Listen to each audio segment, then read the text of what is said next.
¿Qué pasa con el acuerdo en la Asamblea? Se continúa aplazando la decisión de estructurar las autoridades de al menos 3 comisiones. ¿No funciona el acuerdo? Le pregunto a Fabricio Villamar, asambleísta, creo que todavía creo, o ya no. Bienvenido, buenos días. Buenos días, Wilson, buenos días, amigos, amigas. No tengo la menor idea de qué es lo que pase con el acuerdo porque yo no soy parte de ese acuerdo. Lo que sí le puedo decir es que para la ciudadanía, el hecho de que las comisiones no se hayan instalado ya casi un mes después de habérselas nombrado, evidentemente genera preocupación porque hay comisiones que siguen sin trabajar. ¿El juicio político a María Fernanda Espinosa echó al traste o evidenció las costuras de ese acuerdo? Sí, porque me parece que los puntos importantes que se debían topar en un acuerdo era tener, por ejemplo, una agenda de fiscalización. Y en la agenda de fiscalización era evidente que el caso de María Fernanda Espinosa tenía que estar.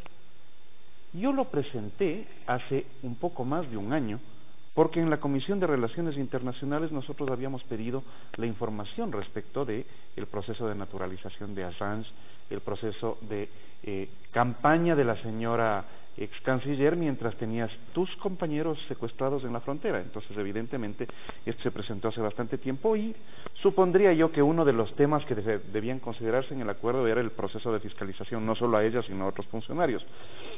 Al quedarse sin votos, a mí me parece que ese proceso comienza a ser agua. Ahora, pero el tema de fiscalización, ¿cree usted que debe obedecer a un acuerdo, más allá del juzgamiento o no, o absolución de un funcionario, o debe remitirse al proceso de pruebas? Tú no tienes que hacer un acuerdo para entregar los votos por procesos que todavía no se instalan, porque me parece que ese sería un caso de prejuzgar. Lo que sí se puede tener, en cambio, es un acuerdo claro de que los casos que requieran fiscalización serán analizados seriamente y una vez que se tenga definiciones claras sobre esto, hay que ir a un proceso de votación en donde ahí sí se tiene que ver. ¿Se realizó el juicio político? Se realizó el juicio político la y hubo los votos, ¿no? Y hubo los votos, entonces no hubo los votos y por lo tanto es Alianza País, aliada al correísmo radical, que terminan salvándole a una funcionaria en un juicio político presentado por Creo. Ustedes, como Creo, y le pregunto nuevamente, ¿consideran que el tema debe tener su curso normal, es decir, que las comisiones que fueron integradas a través de una autoconvocatoria deben respetarse aquellas designaciones? Eventualmente la Asamblea tomará la decisión de devolver la capacidad de designar sus autoridades a las mismas comisiones, es decir, el Pleno de la Asamblea se reunió y les dijo a las comisiones: organícense y voten sus presidentes. En las comisiones votaron unos presidentes que no estaban de acuerdo con el acuerdo y esto regresa al Pleno. Y el Pleno los va a regresar a las comisiones. Va a pasar más de un mes sin conformación de comisiones. Es decir, ¿no va a designar el Pleno las autoridades de las comisiones de derechos de los trabajadores, yo pensaría que de eso educación, sería el equivalente a abrir las puertas del infierno, porque resulta que tú no puedes desde el Pleno imponer quién es el presidente en una comisión cuando no tienen los votos necesarios para que esto suceda. Porque caso contrario te encontrarías con lo que yo le hice a la señora Doris Solís, que teniendo mayoría decidimos no darle quórum para que la señora salga de la presidencia. Entonces lo que están haciendo es generar posiblemente un caos más grande en la comisión.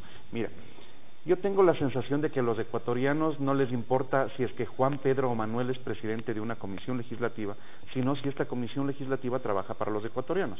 No sé si es que tú tienes la misma percepción.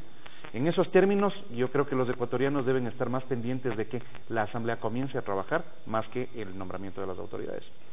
¿Qué es lo que va a pasar entonces en la sesión de mañana? Entiendo yo que está convocada. Durante 2 semanas se ha postergado la decisión respecto de la conformación de las comisiones. Yo supondría que entre el día de mañana y el día jueves, porque no es claro que esto vaya a suceder el día de mañana, se tomará una decisión. De lo que he auscultado con otras bancadas, lo que va a hacer el Pleno es decir: ¿saben qué? Ese no es mi problema, regresen nomás a la comisión. Si es que no convoque el primero, que convoque el segundo. Si es que no convoque el segundo, convoque el tercero. ¿Y la ley orgánica de la función legislativa? Es la práctica legislativa, pues. ¿Quieres hablar de la ley? ¿Sabes lo que hicieron el día jueves? Bueno, con un reglamento, con una resolución, cambiaron la ley. Entonces no es gente a la que le puedes pedir mucho respeto. ¿Usted se refiere a la fe de ratas? Sí, exactamente. Pero un error adicional no suma un acierto, es decir, 2 errores. La suma de errores no construye un acierto, y a eso me estoy refiriendo. La práctica legislativa es la siguiente: es el primero que no es presidente, el primer designado, que tiene que coordinar. Pero si no convoca, tiene que designar el segundo, pues. O si no convoca el primero, nos Pero quedamos eso, ahí hasta que pero Dios esto agache no el está dedo. dicho, no está escrito, no No, está no, taxativamente estipulado. No, no tiene por qué estar taxativamente estipulado porque esa es una práctica parlamentaria. Entonces, por eso pones en orden el primero, el segundo, el tercero, el cuarto. Si no convoca el primero, tiene que convocar el segundo porque tienes que cumplir otros presupuestos, como la conformación de la comisión en un tiempo determinado. Eso es parte de las cosas que algunas comisiones hicieron. Esta mayoría, este acuerdo puede echarse abajo, puede abortar el acuerdo y convertirse la Asamblea Nacional en un sistema de mayorías móviles, es decir, en un tema... Este es un sistema de mayorías móviles. Esto es lo que se ha construido. El gobierno de Alianza País utilizaba los votos de los independientes, de los que llegaron con otras tiendas y se cambiaron, y los votos que conseguían en el camino hasta el 15 de mayo anterior. Ahora se cambia el sistema y utilizan otra mayoría. Eso es un sistema de mayorías móviles. ¿Y el arroz verde, y Lucas Majano y esos temas están dentro del acuerdo o esos temas están fuera del acuerdo? No, de hecho, para mí ese es precisamente el determinante por el cual creo no podía apoyar Alianza País, porque hay un momento antes de las develaciones de Arroz Verde o de Lucas Majano, en donde sí, por temas de gobernabilidad puedes conversar, pero luego de que sale que el financiamiento de esa campaña se ha hecho con empresas que son contratistas del Estado, creando un círculo vicioso, en donde las empresas le aportan al partido, el partido gana las elecciones, ganando las elecciones es gobierno, el gobierno contrata a las empresas y las empresas financian al partido. Entonces es evidente que ese círculo de corrupción no es que solamente fue del 2013 y del 2014, era previsible que salte el informe Lucas Majano, como en efecto está pasando. Y por lo tanto, ahí tienes no solamente funcionarios de gobierno, sino empresas, y ahora tienes además gobiernos autónomos descentralizados provinciales que están en investigación. Sería terrible que se demuestre que la plata de la reconstrucción de Manabí y Esmeralda se utilizó para la campaña de Alianza. Eso se menciona en Lucas Majano, sí, señor, en el y informe. es parte de las cosas que tendrán que probarse. Entonces, la investigación no solamente tiene que hacerse en la justicia, sino que la Asamblea no puede abstraerse de su rol de fiscalizador político, pues, porque ahí tienes alguna gente de Alianza País con la cual se firmó el acuerdo que tienen que hacerse responsables. ¿Usted se siente fuera de la bancada de Creo? Yo me siento representando a los quiteños que me eligieron y voy a seguir manteniendo la línea política por la cual me eligieron. Muchas gracias. Siempre muy amable. Fabricio Villamar, asambleísta del movimiento Creando Oportunidades, integrante de la bancada de Creo, en diálogo con Sonorama y Canal 1. Aquí concluimos este espacio compartido. Muchas gracias por la gentil sintonía, que tengan un feliz inicio de semana.